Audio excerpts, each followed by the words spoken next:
When I had it introduced to me by a counselor, I laughed at him because I thought, I was this badass special operator that, this stuff wasn't for me. I've said over the years that compassion is more powerful than bullets.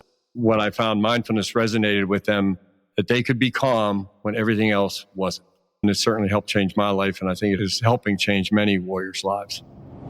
In a world where military precision meets mindful awareness, how can practices rooted in compassion and focus shape the future of our service members' mental resilience? Today, we're diving into the groundbreaking intersection of mindfulness and the military with two incredible guests. Raw, uncut, and unapologetic. Welcome to Men Talking Mindfulness. We're thrilled to welcome Lieutenant General Walter Pyatt and Dr. Amishi Jha. Lieutenant General Pyatt's career has spanned decades of distinguished service, from leading over 20,000 personnel as commanding general at Fort Drum to shaping policies as the Army Staff Director. Lieutenant General Pyatt has been a pivotal advocate for integrating mindfulness into the military, emphasizing its role in improving well-being and resilience among soldiers. Now, as the CEO of the Wounded Warrior Project, he's driven by his commitment to helping veterans find renewed purpose and support. Joining him is Dr. Amishi Jha, a renowned neuroscientist, researcher, and professor at the University of Miami. Dr. Jha's work explores the science of attention and mindfulness, with her research funded by the National Institutes of Health, the Department of Defense, and others. She's made substantial contributions to how mindfulness training can strengthen cognitive resilience and manage strength. Her insights have benefited not only the military, but also educators, health professionals, and leaders across many sectors. Today, together, they'll unpack the power of mindfulness in one of the most demanding environments, our armed forces. Walt, Amishi, welcome to the show. We're so pumped to have you. It's great to be here. We're excited to be here, yeah. Good to have you guys here today. I'm excited for this conversation. This is the most esteemed general we've had on the show so far. So thank you for joining us. I mean, it always feels good. And I got to say, a little secret, John gets a little nervous with a big general. It's the 05 in me. It really does. So we're gonna eventually take a one breath practice to help calm him down and maybe calm us all down. But what I want to say to everyone first is, like, do you need a microdose? I bet you do, and we are offering them for free. That's right. We're going to get you high. But hold on. These aren't the microdoses you might be thinking of. John and I have ripped some of our most insightful content for you to ingest in just like 3 to 4 minute micro clips. That's right. We made it easy for you to get high on our content as much as you like. We'll be launching our microdose series starting on November 5th. So take as many doses as you like. And why not share these doses with the people that you love? Because I bet they can use a dose too of inspiration and wisdom. Yeah, we're having fun, guys, here. So we're just going to do that grounding practice to help John get centered and focused so we can all have a really good conversation. Sorry, John, right? No, I love it, man. Anyway, good. Let's exhale the breath all the way out. Let it go, let it go. Maybe close the eyes and really hit the bottom of that breath. Take one big, giant inhale in. A little bit more. Let's hold that breath for a little 3, 2, 1. And exhale the breath all the way out.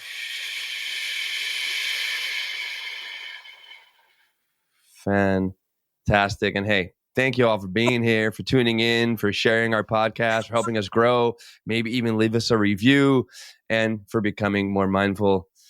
Let's jump in. Well, again, Amishi, Walt, thank you so much for being here. We're excited. And I'll start off with Walt. How did you first come to see mindfulness as a powerful tool for service members? And then what inspired you to champion it across the Army? Well, I've never been called a steam, so I'll start there. But I did come in the Army as a private, and 42 years serving in the Army. Incredible. I guess some would think or want to hope that they'd be remembered for some heroic battlefield episode, but instead I'm remembered as someone who brought meditation and mindfulness to the Army. That's powerful. But I'm pretty proud of it, really. But it's really because of this lovely woman we have on with us today, Amishi, because I met her in 2010. I'd just gotten back from another deployment, this time in Iraq. And after 9/11, I was on the every other year cycle like many of us were. And every time we came back home, We would do things to reintegrate soldiers, and it always failed. We'd watch warriors just have difficulties dealing with coming back to the society they fought so hard to protect. They just felt like they didn't belong. And so we kept doing over and over again. We do this every single time. Finally, from a good friend of mine who was an Army doctor at the time, said, would you be willing to try something different? And he knew of some folks who wanted to do a study using mindfulness to help soldiers then try to regulate and reduce stress and increase attention and be able to deal with complex environments, in a better way. And it's like, well, that's kind of what soldiers do. Let's try it. And then, so we were back. We thought it would be a way to reintegrate into society. We thought it was something that we desperately needed. We quite frankly, were desperate, and we were looking for anything that would help do it better than what we'd been doing. And I met Amishi that day. She came into our headquarters, and myself and the sergeant major of the brigade were sitting across the table from her, and she started talking about explaining, how some people deal with stress, and when they have very difficult positions, they go throughout the day performing many tasks without even recalling what they're doing. She used an example of backing out of a garage, driving into work, never, hooking up your seatbelt, not even remembering any of those tasks. And pretty important when you're driving a car. But we didn't really hear that. What we heard was someone who understood us exactly. She described what Sergeant Major Tony Marrero, a good friend of mine, she described what him and I were personally going through. Like, we were just handling so much complexity and not really being in the moment. We were thinking about what we did wrong the last deployment. We were thinking about the next deployment, what we needed to do. And we knew if we were thinking this way, our soldiers certainly were. And that this was somebody who had a path that we think we wanted to explore immediately. We were immediately sold. We didn't even know what it was. We didn't even know it was mindfulness. We didn't know any of that. We just knew that she understood us. And we connected immediately. I think we were scheduled for maybe 30 minutes. I think we went well beyond that. And I tried to introduce Amishi to what it meant to be a soldier serving in 3rd Brigade Combat Team in the 25th Infantry Division, and what we went through, because I could see already we had somebody here that had something we needed to know. And that's how it started, but it didn't work out. It didn't end well, because her study wanted to have about 200 of our soldiers, and I didn't make the cut. So I felt a little bit like I was ousted.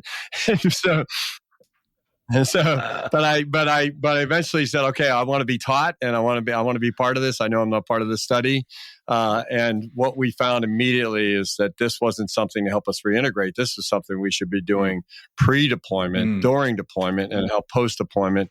That this, for people who deal in high stress, high complex environments, I don't know of anyone that does anything more complex than a warrior, right? You're put into situations, life or death. You have to make decisions in split seconds, decisions that are witness to the worst of humanity, and you've got to bring values and rule of war to bear in seconds, and it has a toll on you. And how do you deal with such a thing? And training isn't enough. The physical training, the training on how to shoot a weapon, how to do push-ups, be physically fit, wasn't enough. The thing that was impacted the most, and the thing we used the most, was our mind. Right. And we just weren't really training the mind. So Mishi, by introducing us to that, she unleashed a lot of things for me. I was excited. And as I trained up on it, I began to see results almost immediately. And I'll just give you the example that I tell you all the time.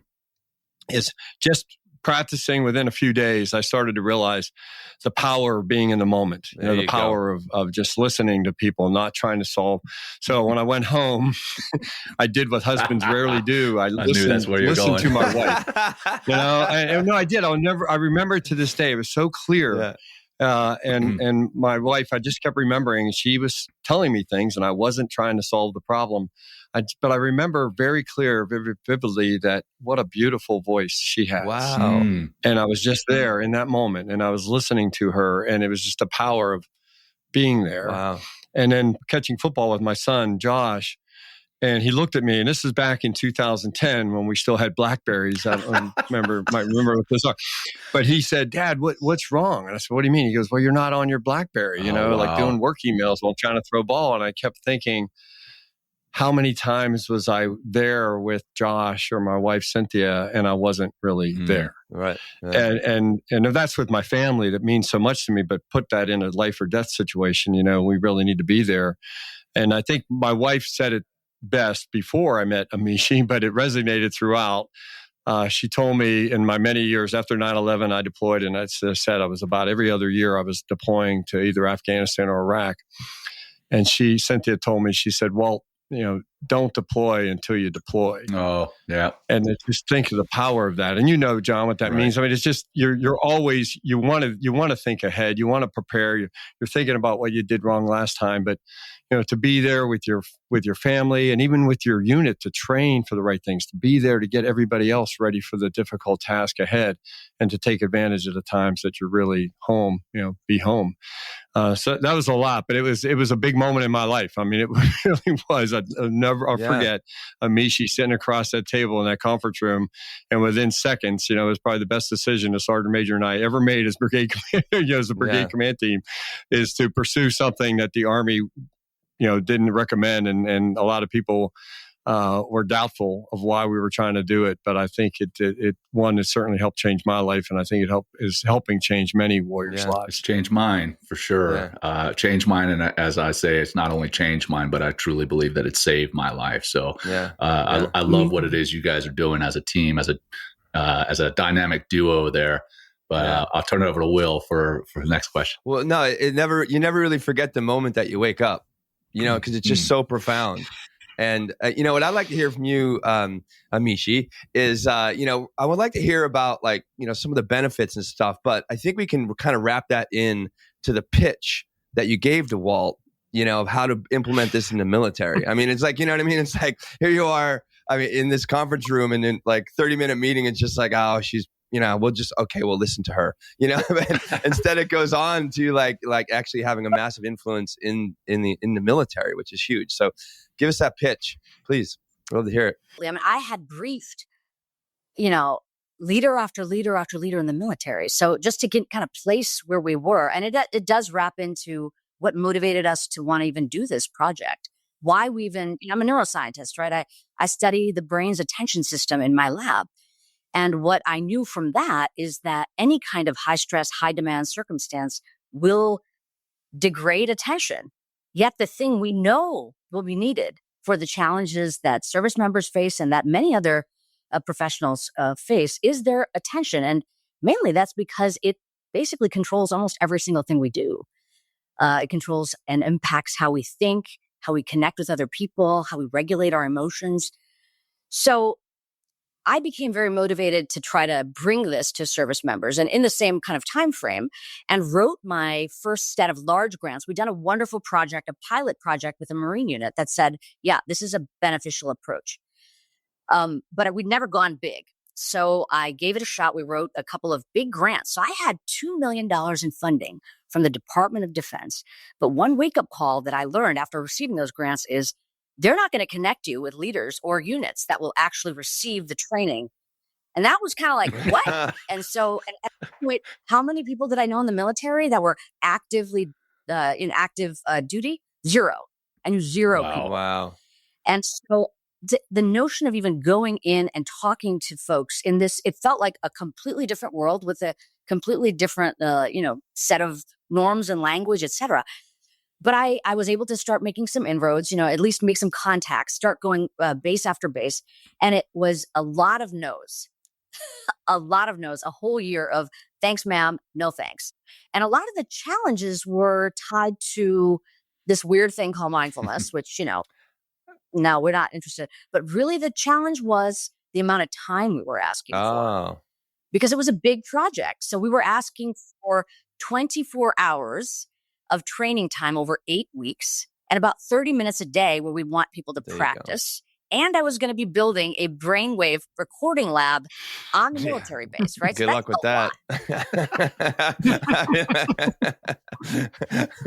But it's like, what? No thanks. Maybe I can give you an hour in an afternoon. We got a lot of that. Right. But if they understood the return on investment, oh my gosh. So right, but none of that, right? So what I meant by the pitch had a long opportunity to get honed. It's true. And so by the time I was able to brief Walt and the leadership team, we were kind of desperate ourselves, like, oh my gosh, is this ever going to go? Two desperate groups meeting one another. And, it's pretty funny. Immediately, I never felt from the moment I first met Walt that this was kind of a normal briefing. Like they're checking a box by meeting with me. I didn't feel that. I mean, first of all, we'd traveled all the way to Hawaii. This was at Schofield Barracks in Hawaii. So it was a big investment of our time. And they knew that. So, I mean, I even recall, I'm not telling about the picture, but I'm just kind of setting the scene a little bit of like where we're at.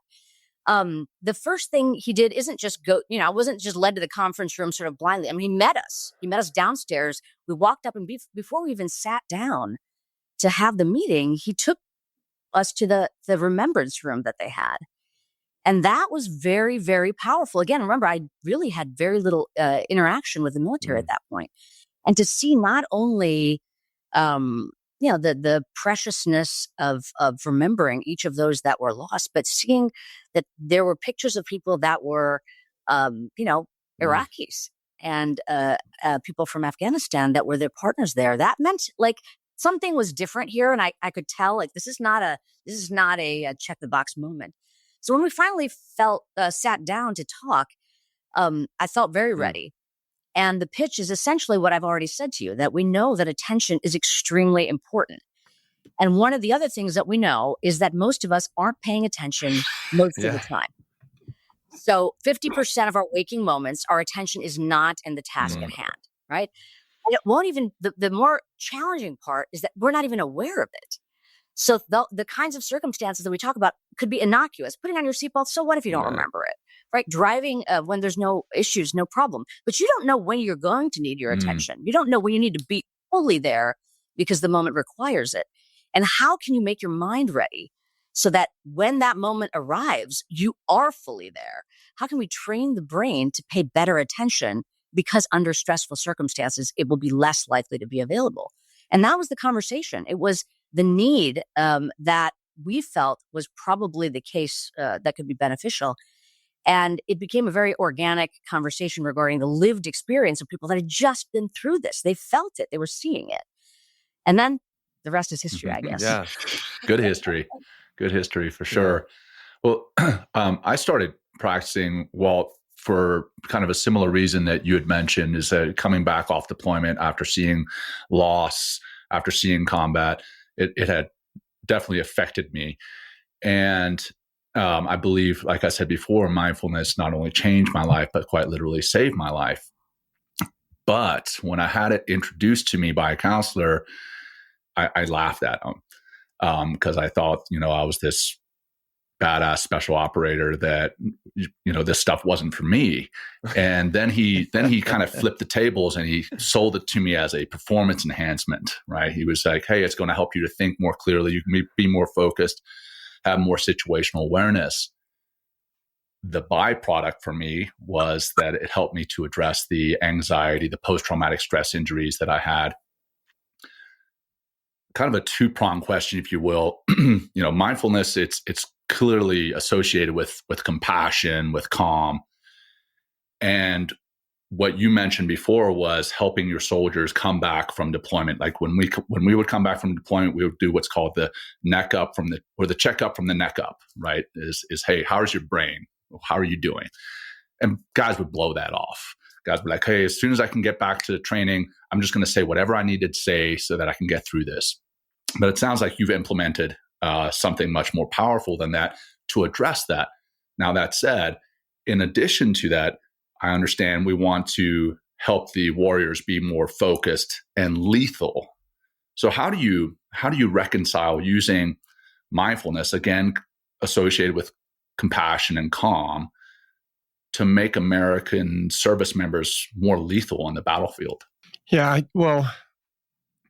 war, I explain it this way. War is the absolute worst of humanity. And yet it takes, good young men and women to wage it, or else, because the alternative is not acceptable. Right. So sad, it's part of what we have to do. And you take, especially the American military, folks who have raised with great values of humanity, and then they're exposed to the worst of humanity, and it's difficult. But the tools that we have, all the values we have, allow us to maneuver and operate in these really evil, difficult places and clashes of cultures we don't understand. So we take our values to war with us. We take compassion to war with us. American warriors have always done this. I mean, they've always done it. And before I didn't know, meeting Amishi and discovering mindfulness, it was like meeting a long lost brother I never had, but I always talked to in the night. I was always writing poetry and always expressing myself, and throughout my entire career, and especially after 9/11 being deployed, trying to identify. You're seeing people in Afghanistan try to carve out an existence where nothing existed, and being controlled by some very evil people. So there was a goodness there, that it wasn't all evil. It was humanity struggling and being oppressed by evil people, and there was good for us to do, and we couldn't, just displace it all and say, this is all the enemy. It wasn't. It was just everywhere you went, you couldn't tell where the enemy was. Right. So the way you operated, the way you maneuvered is by trying to recognize where the threats were, but always understanding that most of what you were seeing was not threatening, and the threat would only expose itself at a time that they thought they had the strength. So you had to connect with the culture. You had to connect with the human side of the Afghan people or the Iraqi people, wherever you were, in order to do your mission. It was part of it. And I think it made us more valuable. I've said over the years that compassion is more powerful than bullets. And it challenged folks a lot. And I also said we could win this war without killing one more person. But I wanted to challenge the thinking of the warrior that was faced with this. So killing wasn't the answer, and killing wasn't going to be the way we were going to win. Understanding and building stability and security while using sometimes, and all too often, lethality with very surgical precision, so we weren't impacting the very people we came to help liberate. And when you indiscriminately use violence, you would have the opposite effect of what you were sent there to do. So it's part of it. And I think every warrior culture has always had this yin and yang. And in Hawaii, that we had they call it the lua, and it was very part of Hawaiian culture, that you have to understand the sun goddess and the moon goddess, both together. The lethality and compassion are what make the warrior the best warrior that they can be. It's part of what we are. And I think warriors identified with that, identified with this performance part, as you mentioned, because I chuckled because every time we redeployed, everybody knew what to tell the psych to get out of there so they could get on their pass and get back to duty. And I remember one time not doing that as a battalion commander. I came back and I answered every question. And I was locked down with 3 psychiatrists for about 6 hours, wondering, what do you mean? And I said, do you not realize where we've been? I said, the fact that these folks can get out of here saying this stuff means you don't understand what we're doing. And I felt obligated to let them know what our warriors did experience. I mean, they're not coming back, psychopaths or anything, but we need to help them deal with the inhumane things that they witnessed and sometimes participated in. I mean, you do horrible things. They may be right or authorized by the rules of war, what you had to do, but you do them and you witness horrible things, or you couldn't prevent horrible things. And then you come back with the loss of friends and buddies and loved ones, and you quickly find out when you get back that the hardest part of surviving is living. Wow. And we're helping them through that journey, through that path home. That's what they need. And they need it because they did what they had to do because that's what the warrior is. But that's not who they are inside. There's this brilliant human being that stood up and tried to help us with our most hour of need. And they do such incredible things, but it sticks to you. I mean, it has an impact on you, as it should. If it didn't, I don't think you would be human. So I think it was an easy translation to make to warriors, to say a warrior's more than just good with your weapon. A warrior can apply lethality, but also apply compassion and build stability and have respect for human life, because that's the American soldiers, warriors have done this throughout our history.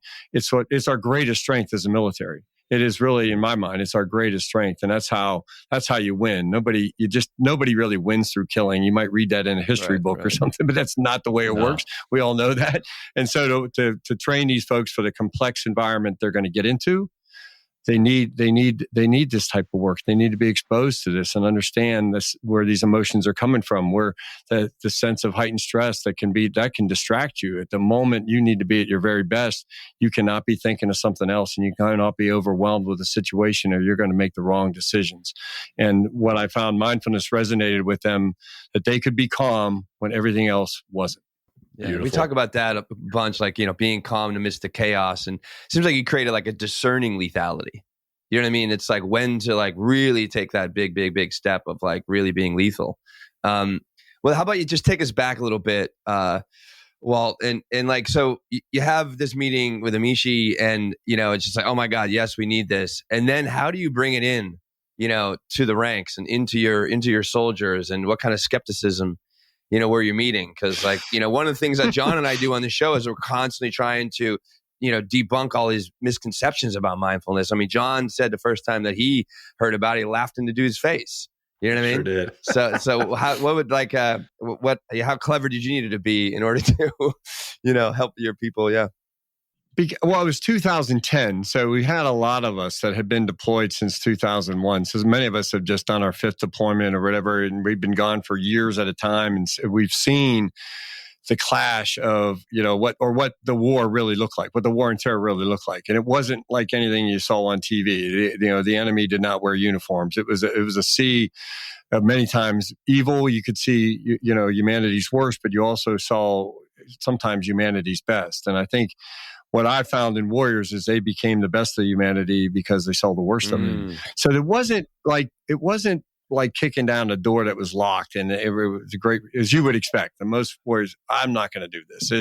This is weakness. It was explained as a performance enhancement.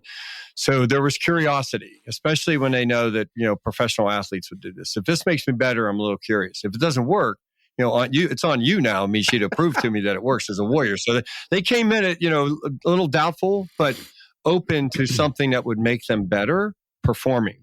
And so when she scoped out the study, we immediately went to, it wasn't going to be open for folks who weren't going to be here for the next deployment. That's kind of how we got there. We needed people that were going to be here. And then the unit was scheduled to go, we got back from Iraq, scheduled to go back to Afghanistan in a year. So we'd have time to train a cohort, have them deploy, have them use it while deployed, have them come back. So that would really meet the body of her study. So it kind of changed the outlook. So instead of just saying, I need this to help reintegrate better and come back from war, it became quickly, we said, no, we need to do this to see how goodness it'll have in our pre-deployment training, deployment, and redeployment. And so I think that helped frame it. So warriors thought, okay, I'm not doing this from some side off. This is going to help me prepare for the next upcoming high stress mission that I'm going to have to be a part of. Although, yeah, there was a lot of people that put doubts in it. There was my higher command questioned what I was doing, why I was doing it. Yeah. But I think that the fact that the data spoke for itself. Right. We had warriors coming back from war, and we were watching their lives fall apart. They were having marital problems, domestic abuse problems, substance abuse problems. All these problems were manifesting themselves, and that doesn't have to be. We don't just build a warrior for 1 or 2 deployments and then say, okay, go ahead and ruin the rest of your life. These are highly trained individuals that we need back in again. And going back to deployments, you could tell. A soldier did 1 deployment. They may or may not show the signs of stress within 3 to 6 months, maybe 9 months to 12 months. 3 or 4 deployments into it, they're showing it within 3 to 4 weeks. And so this was coming at us. So the ones who have been deployed a lot by 2010, we were very open-minded, and that happened to be some of the more senior people in the unit. And I think that helped lead the way for younger warriors to look at it and say, okay, if this is going to teach me how to perform at my very best when everything else is at the very worst, I'm open-minded. But again, prove it. and I think Amishi did. Well, that's great. Perfect segue to my next question is for Amishi. When working with the military teams, we've just covered how we want to be high performers, and mindfulness is kind of seen as a soft practice, if you will. One, how did you adapt the traditional mindfulness practices to meet the military's needs? What adjustments needed to be made so that it would resonate? And then finally, what were your findings, and how long did it take? I mean, was it done in those 8 weeks? Yeah, no, a lot of great questions, but I wanted to just, again, give you a little context of even who I am as a person. So, we've already been mentioning this notion of being a skeptical person who's like, yeah, I don't think so. Totally not for me. I might not look like it, but I'm actually a very skeptical person. And especially as an Indian woman, I was super anti, frankly, anything that smelled woo-woo or was not empirically based. And I particularly doubled down on that because I grew up in a culture where it was normative to practice meditation. In fact, some of my earliest memories or my dad Right. meditating. And so it's not like I didn't know about it. I knew about it and I was 100% rejecting it. So that notion of, and by the way, I'm a Right, neuroscientist. yeah. So I was like, yeah, if there's no empirical basis, forget it. So it ended up that my orientation going into this was not like, oh, we're just going to apply this thing that's wonderful and we're just going to give it to these people. It's more like, can we do something else other than this? I don't want to do anything like this. I don't want to do anything that's meditation related in my personal life. So with that orientation, you might think, well, how did you get here then? How did you end up being the person to want to bring meditation into these kind of different communities? And partly it was because holding those attitudes of resistance, of skepticism, I was suffering. And that was at a moment when very early in my career, where I had kind of a multitude of life circumstances, as a new mom, as a new professor, and nothing else I was trying was working to help me manage my own attention. I was distracted, I was overwhelmed easily. I was not there for my family. So it's interesting to hear Walt talk about his relationship shifting with his children and his spouse, because I was in the same position, several years before, where I wasn't there with my life. And it was ironic because in my day job as a neuroscientist who studies attention, that is all I was thinking about, is how can you pay attention? How does attention work, et cetera. So I ended up opening up to mindfulness only because a very senior colleague of mine, somebody that is now since then well known, Richie Davidson, had just started doing work in mindfulness, and he was working with these long-term monastics at that point. And he had made a visit to my university at that point and was talking and had talked to me about it. And I was like, darn it, now I got to kind of pay attention to this thing. And to maybe this I even thing. need to This is the way you talk about it, right? life. This thing. Oh my God, Yeah. right? It's true. This is how it goes. Now he's exactly. He's very well known regarding his seminal work on meditation and the brain. But at that point, he wasn't even out and publicly talking about it yet. So it wasn't like it was known. And in fact, when he said the word meditation at this symposium, I was kind of like, we don't use those terms here. You're like, don't say that word. Like, it was very much not on my mind. Anyway, so now just to kind of answer your question, I opened up to it personally because I was like, okay, this person that I do respect is saying, give it a try. Yeah, I got my own hangups because of my own, feeling that aspects of my own culture that I thought were quite sexist didn't offer women the opportunity to practice at the same level as men. In fact, it was kind of the flip in Indian culture, where the strong, very, masculine folks are the ones that get to practice this thing, and the women don't. So there's like all kinds of issues. I started practicing, and noticed, like Walt was describing, that very quickly I was more embodied in my own life, and realized that I was better able to pay attention to my children and my husband and my career. And at the same moments, we were studying in the lab all the things that made attention so powerful and some of the factors that were going to break attention. And these were things that were actually paralleling my own life. So you get people that come into the lab, they do these attentionally demanding tasks, and then you stress them out in a very controlled laboratory environments, or you threaten them and say, what's called psychosocial threat. Like, you're doing worse than every other student that's come in here. That's like a kind of a shock to the system. Yeah. And we found that reliably stressing people out, threatening them, putting them in a bad mood, having them recall negative memories in these pristine lab environments, reliably and repeatedly tanked attention. So on the one hand, we know attention's powerful. We're finding that it is being easily and consistently made fragile and vulnerable. And at the same time, we're in this post 9/11 era where, like, this is not just theoretical, like an ivory tower question. There are people that are going to experience stress, poor mood, and threat, and lives are on the line, whether that's healthcare workers or military service members or first responders. So I started becoming very interested in applying some kind of solution, which I didn't know at that point, to figuring out if we can protect and strengthen attention. And I happened to have just experienced the benefits of mindfulness myself.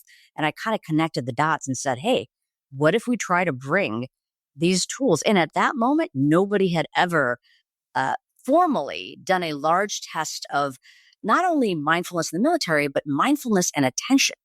So we were breaking new ground. After we started seeing that, yes, it does strengthen and protect attention, then I was like, let's take on the big guns, so to speak. Let's look at people that really need to be able to pay attention. So the approach, to answer your question, was a performance enhancement approach, because truly that is what I was interested in. And it was performing well in the face of stress, threat, negative mood. And if we could get people to do that, we wouldn't have to convince them at all, because I knew in my own life, if I'm able to do my job well, given the challenges I have, I will be intrinsically motivated to do it. So I'm going to pause there just to kind of give you a sense of like, I'm not like maybe your standard person at this moment in time where you might think, oh, they want to come and do nice things and bring mindfulness. I was like kind of dragged into it for a lot of different reasons. But I would say though, we did, Mishi's was one of the most intelligent people we'd ever met. So we couldn't understand her vocabulary, right? So she didn't speak soldier.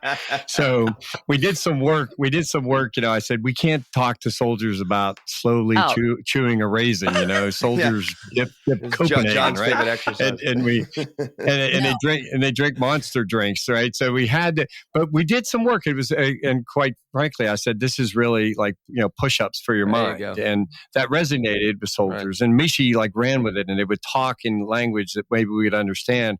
Or like what you do with your weapon, you bore sight it or zero your weapon before you go on mission. So this is about zeroing your mind.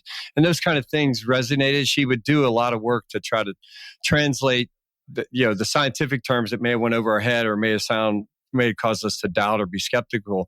And she put a lot of it into our language that we understood, and performance was one of them. So did that over time. She kept working on that. I thought that was very helpful in communicating to the military.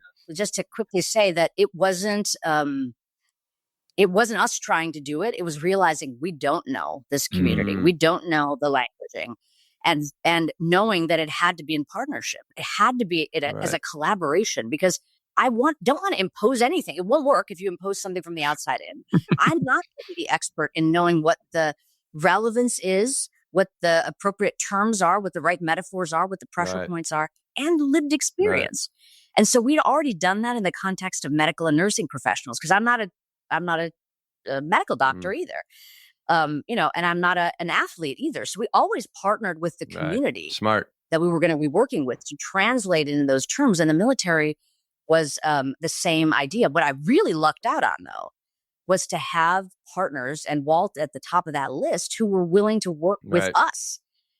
And literally asking Walt, at that point, I think you were, that you might have already been a 3-star general, but to say, can you please come to our lab and spend a day with us? And we have these concepts. How can we translate that? And then benefiting from that wisdom, because it would be very obvious for him or others, in that position to know what to say. And what ended up happening that we realized, because we put it to the test, is that it's not just about languaging it right. It's about having people that already know the community be the trainers and training them up to deliver it, and doing that in the most time efficient manner possible, because nobody's got time either. So we did a head-to-head where we took people that knew nothing about the military, trained them up on this contextualized program, and saw what happened there, and compared it to somebody who was a military trainer delivering the same program, and then looked at what happened if we did nothing at all. And what we ended up seeing is that nothing at all was bad. Soldiers started getting worse over time as they were preparing for pre-deployment. Everything was worse. Attention was worse. Mood was worse. And that's before they were deployed. The people that were trainers that knew nothing about the military and were delivering our program, unfortunately, were not well received. And the data looked like they were no different than getting no training at all. So it was entirely ineffective. But those that didn't know anything about mindfulness, but knew a lot about the community, were military trainers, were able to not only successfully deliver it, but the soldiers that received that training benefited. So they actually had stable attention, stable mood. And if they practiced more, they even got better in their attention and mood over those periods of time. So, what Walt's saying is deeply influenced the approach we took and the research that we've done to confirm that, you better language it so it's relevant, but you better have people that are able to deliver it in-house so that there's no need to have outsiders come in and do it. What's the saying? Necessity is the mother of invention. You'll just find a way. Yeah. But also it's like one thing what we're all speaking to here about, this is the power of mindfulness, but it's the essence, right? Or like our awareness is the essence of our human being, right? But it's like, how do you find a way to bring that forth, regardless of what circumstance? But obviously in high stakes circumstances, we know that becoming more aware of your emotions, of your actions, of your habits, of your feelings, right, makes a big difference when you're trying to perform at a high level. And how do you control that? And it's just and here we are talking about it, and it's like now it's spreading throughout the military, which is so wonderful. So it's so good. Yeah, John. It is. Yeah. So, kind of continuing along that same thread for Walt, as mindfulness has started to gain traction in the military, we in the Navy have the Warrior Toughness program now in boot camp, which, there's mindfulness is a big chunk of that. Have you encountered any challenges in balancing traditional training with these newer approaches to mental resilience? I think, the challenge remains for the Army and all the militaries. They've got a lot to do and very few time to do it. So anything that asks for time is going to be met with resistance and skepticism. Sure. And so where it comes, that's why it was agree with Amishi that if we would have forced it on anybody, it would have died. So it really came from the bottom up, and I think what folks realize is I have to do this. I have to put this into my training regimen. So for me, it's fairly easy. It's we do physical fitness training every single day, and every warrior in any branch of service, if they don't get that time, they're pretty angry. Yeah. That's the last thing you take away from my daily schedule. Because they know that it's performance enhancing for them. Right. And if you just did something afterwards or before, it was the time was right there, and you really got to be able to exercise your body and your mind at the same time. So there's a lot out there, and I think there's a big race for folks. And you have to be cautious in the military, folks trying to sell you snake oil, right? I mean, there's a big race for all things mental health, suicide prevention. There's no silver bullet. Right. We have to take care of one another, and we got to teach warriors how to take care of themselves. That's why this is. I think there's a tendency for people to want that next greatest thing, that miracle diet, that miracle mental health pill, that miracle this, miracle. It's not there. It's just we're born with so many given talents as human beings. We have so many great skills. You can't replace it, and you can't treat it with just technology. You've got to be able to do these very simple things to improve. And I think it comes back to that. So I think many of the armies and militaries across the world are catching on of the goodness of mindfulness. I think in my own army, I think we're a little too slow. I mean, it's 14 years I tried to bring mindfulness to the military. I feel successful in some ways, and I feel terribly like I failed the Army for not having it as widespread as it possibly could be. But it is I think the military has to be very careful when they select and double down on something. So they want to make sure it's right. But I think 14 years, we know it's right. The science is there. It's proven to us, how you fit it in, the methodology you use, that could be debatable, but the science can't. I think that's what Amishi's body of work has shown us. And we've always said, follow the science. I was happy, though. I will report out. I just came back from military installation on Tuesday. I visited Fort Liberty in North Carolina, home of our, the Army's elite forces and special operations forces. And I got to see physically a holistic health fitness center that the Army started to build at the brigade level to get one per brigade. It looks kind of like a physical therapy room. Got a gymnasium, got a lot of equipment, but it's fit with, dietitians, mental health expertise, unit ministry teams, fitness coaches, and we can diagnose and treat right on the spot. So a warrior twists an ankle on a jump, he can go in and get treated right away. If she's having difficulties because something happened at home, or he's having difficulty because something they did during deployment, they get the help right there. And they're incorporating mindfulness techniques in some of their mental health and brain health options. And I see it here and see it within Wounded Warrior Project as well. We're incorporating this in it because we understand how important it is to help the warrior, come home after a tough service to our nation. As I say, it shouldn't be harder to come home from war than it is to go to war, but it is. Many don't make it home. That struggle is a different journey in and of itself, and this has great application. So despite skepticism or just the bureaucratic inertia that might slow things down. The goodness of mindfulness, in my mind, it comes through because warriors get it, they feel it, they understand. It's like a good workout. You can't hold it back. If somebody's showing benefits from something, it's going to catch on. And I'm still optimistic that it will catch on at a much larger scale. I'm very pleased with where it has caught on with the military now. I just know it can do more because I know many, many warriors would benefit from it. 100%, 100%. And that's while they're in uniform and transitioning out. And that leads me to my next question, which you just mentioned there as CEO of the Wounded Warrior Project. What role do you see mindfulness playing in that role, in that part of the warrior's life, right? Helping veterans find that renewed purpose, renewed identity, renewed mission. How does mindfulness tie into that? Well, right up front. And we're sending a team down to see Amishi's lab at University of Miami here. I think next week, right? Amishi, they're coming down, or a week out. And so, because I think we got to get smarter with it here, just with our organization and with the warriors we serve. So we in Wounded Warrior Project, we help rebuild lives that have been impacted by military service and war. That's noble work, but there's no linear solution to that. I mean, it's a tough thing. And we have many teammates within our organization that perhaps never served.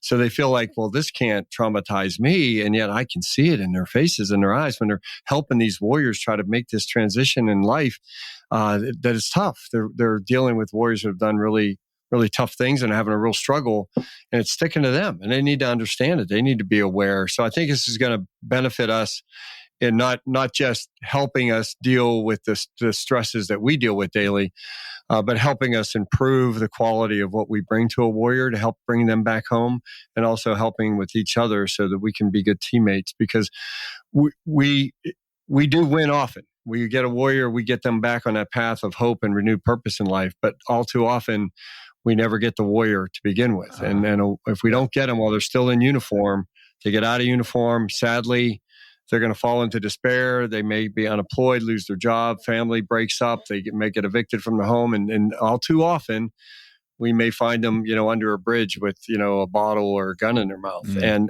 that can't be so. Our veterans are not a threat to our society, and they shouldn't be viewed as a burden to our society. Right. They should be leaders in our society. So we're committed to that. So if we get them more, so I told the Army on Tuesday when I was at Fort Liberty, I told the Secretary and the Chief this and all the other services, we'll help you with that transition. We'd rather have a warrior while in uniform so we can help them transition. Our programs are free because America cares about their veterans, and they donate money so we can help our veterans make that transition. And in the long run, that saves our whole country a lot of money.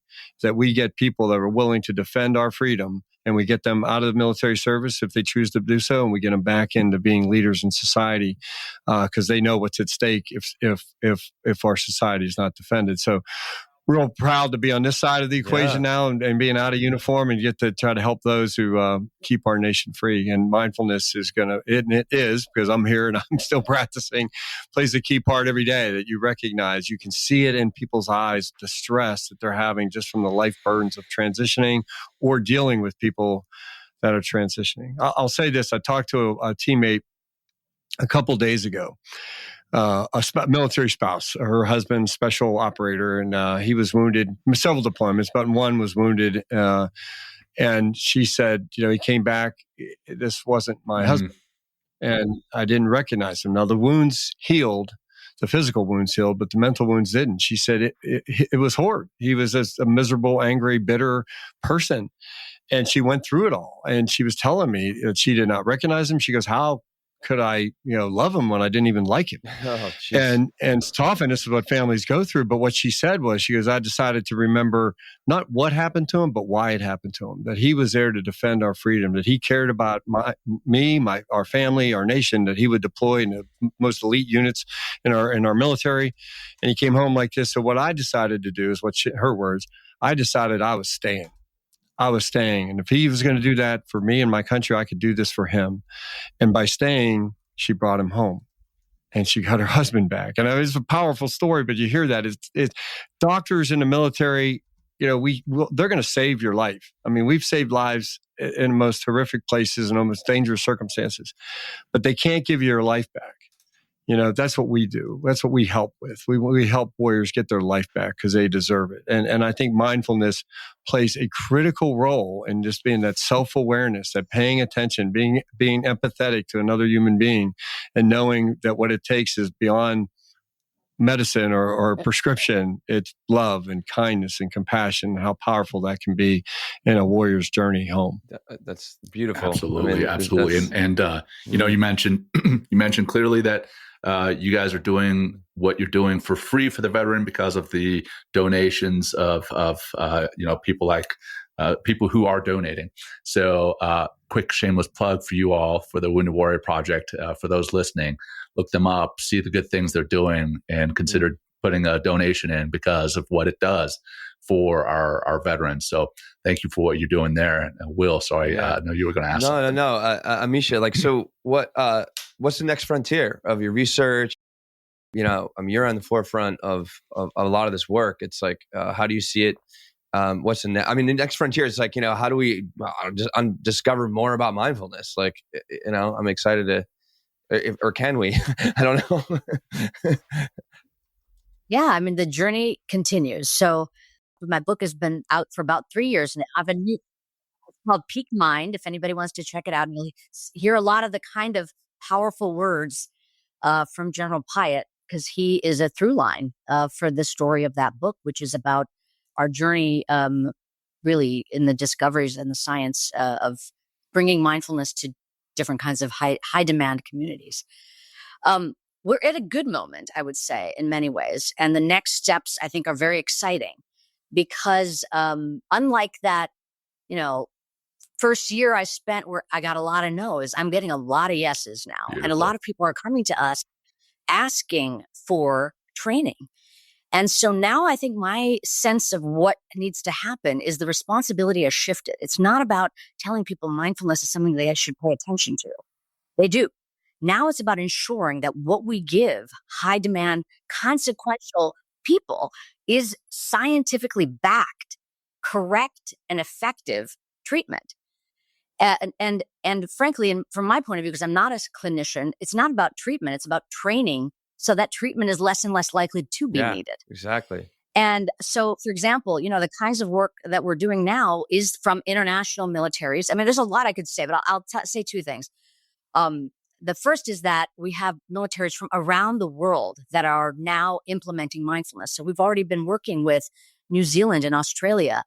And right now there's a project that's happening in Ukraine because they knew of our work. And as the war was beginning, there were folks within that community, within that country that said, how can I give these tools to folks? And so we've been training them up to deliver. And it is heartbreaking and also heart kind of expanding to see the power of these tools in incredibly difficult circumstances. But the other thing I think is that I have, at least as a scientist, is a great sense of responsibility. If you're going to give somebody a set of training tools before they're going to be deployed, those better be correct, meaning the threshold for what those practices are, how much you're asking them to practice, what you're asking them to do should all be vetted and known to be correct. That has been a challenge because as mindfulness has become more and more popular in our culture, everybody thinks that they're mindfulness experts, that anything you do is good stuff. And that is not the case, unfortunately. There are things that people can be told to do that may not be appropriate or enough to actually help with the kind of demanding circumstances. So that's the pursuit that my lab has been on, is like, let's not just determine if it's beneficial, but let's ensure that it's relevant, feasible, time efficient, supported by leadership, and able to be self-sustained within the systems that we work with. So all of our approaches involve the same sort of methodology, but we empower the organization itself to keep it alive with the right standards of effectiveness. And the biggest exciting project I've got coming up is that the special operations community has embraced this approach. They're actually probably further along than any other community, where mindfulness is everywhere within that community. But there's a downside to that, which is that you go from one assignment to another, and what is called mindfulness can be very different. So what they've asked us to do, we just got a big grant that, I'll be starting hopefully this spring to bring it sort of SOCOM wide, Special Operations Command wide, so that we train trainers that will not only be able to deliver it in these various contexts, but then they can train other trainers and it can be self-sustained. They can go off and do whatever they want beyond that initial training, but it gives everybody the same foundational playing field that says, this is the standard of what you need to achieve. Launch point from that is your choice, but make sure you do the thing that is going to be appropriate. It sounds like, John, you're going to be back. Now it's very exciting. John, you're going to be back in the military training people in mindfulness. So, train the trainers. That anyway, would be a dream. That would be a dream. I know, right? I tell you what. Probably. I'm throwing it out there. We're throwing it out there, John. Well, Anyway. well, I want to respect both of y'all's time. Thank you, so much for what you've shared with us thus far. It's been incredible, and the work that you guys are doing and continue to do is hugely impactful on the lives, the hearts, the minds of our active duty and our veterans. So thank you for what you're doing. Thank you for coming on the show. Will, anything last before I do our closing practice? No, I just want to, thank you both. And it's really exciting to hear what's coming next. I think there does need to be, and especially it's going to be like kind of, battle tested, for lack of a better term right now. But that like actual training, like this is like how to really incorporate mindfulness into a human being, in a way that is very effective, but, at that core level of what mindfulness is really about. And it's really about helping us to be, just better human beings, better operators, optimize like from the inside out. And not always working from the headspace, but working also from the heart, from the body, and that's where a lot of the instincts are. That's where a lot of our brilliance is as well. So I'm really excited for that. I'm going to definitely pick up your book too. So thank you. Yeah, same. Yeah, actually, can I say one thing before, John? I wanted to mention this before you do our closing practice. The other really exciting thing is the military's own embrace of the science-based, research-backed approach. And about a year and a half ago, the DoD approached me about taking the practices that in a program that I had described at the end of my book and turning it into an app that could be then more accessible for folks, and then giving back to all service members at no cost. And then actually we'll be able to give it to other people too. I guess I sell it in the App Store to other people too. Yeah, right. In a couple of weeks, it'll be coming out, and you heard super cool. General Pyat is definitely part of this as well. The app is called Push-Ups for the Mind.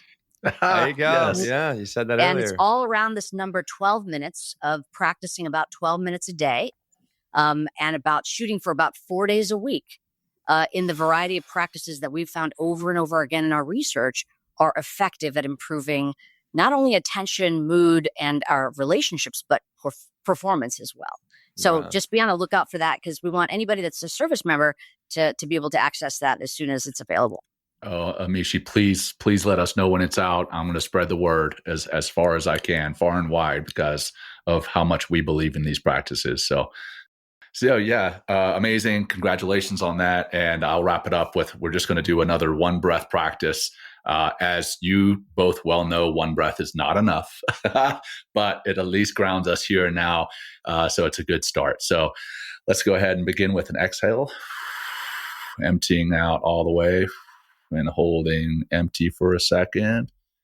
And now taking a long, slow, deep breath in, holding at the top, and releasing. And as you release, bring some movement back into your body, rolling your shoulders and just being present in your body in this here and now. And Amishi, Walt, thank you both so much again. This has been fantastic. We really appreciate it. Will, again, over to you, my friend. No, I'm feeling a lot of gratitude in that breath, a lot of gratitude for being here with us today and helping us, and all of us together to spread, the word of mindfulness, because of how incredibly powerful it is. And I really wish you guys all the best. And we do mean it. Like, we're growing as a podcast, and we're creating a larger community and platform and stuff like that. So anything we can do to help you get the word out, and if you need to come back on the show, let us anytime. We'd love to have you on. Please. Thank you. Thank you. Thank you. All right. And until next time, for our audience, take care. Thank you for joining us today. We hope you walk away with some new tools and insights to guide you on your life journey. New episodes are being published every week, so please join us again for some meaningful discussion. For more information, please check out mentalkingmindfulness.com.